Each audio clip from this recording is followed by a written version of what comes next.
আমরা জানি ক্যান্সার একটি দুরারোগ্য ব্যাধি। সারা পৃথিবীতে যেই পরিমাণ রোগী এখন ক্যান্সার শনাক্ত হয়, আগামী এক দশকের মাঝে দেখা যাবে তার চেয়ে 1.5 গুণ 2 গুণ ক্যান্সার রোগ হয়ে গেছে।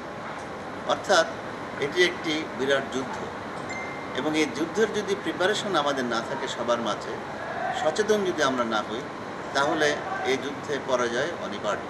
আসলে আমাদের সঠিক প্রিপারেশন বা ক্যান্সারের চিকিৎসার জন্য যে আয়োজন, সেটা যথেষ্ট নয়। কেন, ক্যান্সার কিন্তু শুধু এমন না যে আমরা একটি মেডিসিন দিলেই ক্যান্সার শেষ হয়ে গেল। একটা ক্যান্সার যখন সৃষ্টি হয় বা ডায়াগনোসিস হয়, তারপরে দীর্ঘ একটা পথ পরিক্রমা থাকে রোগীর টিল ডেথ, অর্থাৎ আমৃত্যু একটি পথ চলা। সেজন্য আমাদের দেশে ক্যান্সার চিকিৎসা বলতে যা বোঝায়, তার আয়োজন অপ্রতুল। এখানে আমি একটা কথা সবাইকে বলবো, যে আমাদের দেশে আমরা প্রায় বলে থাকি যে আমাদের দেশে আন্তর্জাতিক মানের চিকিৎসা হয়ে থাকে। হয়তো সেটা হয়, কিন্তু তার যে আয়োজন সেটা অত্যন্ত অল্প। কিন্তু আপামর জনসাধারণের জন্য চিকিৎসাকে সুলভ করতে হলে আমাদের আরও বেশি পদক্ষেপ নিতে হবে। এখানে আমি একটা কথা বিশেষভাবে বলতে চাই, যে ক্যান্সারের যে একটি খুবই প্রাথমিক ডায়াগনোসিস, অর্থাৎ যেটাকে আমরা বায়োপসি বলি, এই বায়োপসিটাই কিন্তু আমাদের দেশে এখনও ভালোভাবে হয় না।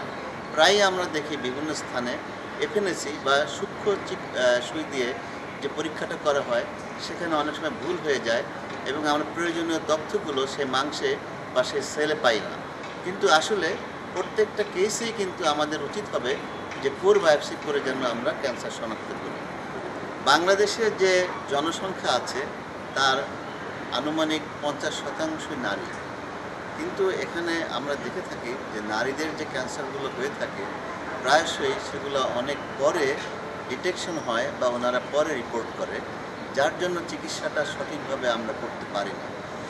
এখানে 2টি ক্যান্সার তাদের জন্য প্রাধান্য পায়। একটি হচ্ছে ব্রেস্ট ক্যান্সার বা স্তন ক্যান্সার, আরেকটি হচ্ছে জরায়ু মুখের ক্যান্সার। তো এই দুইটি ক্যান্সারই কিন্তু আমরা নিরাময় করতে পারি এবং প্রিভেন্টও করতে পারি।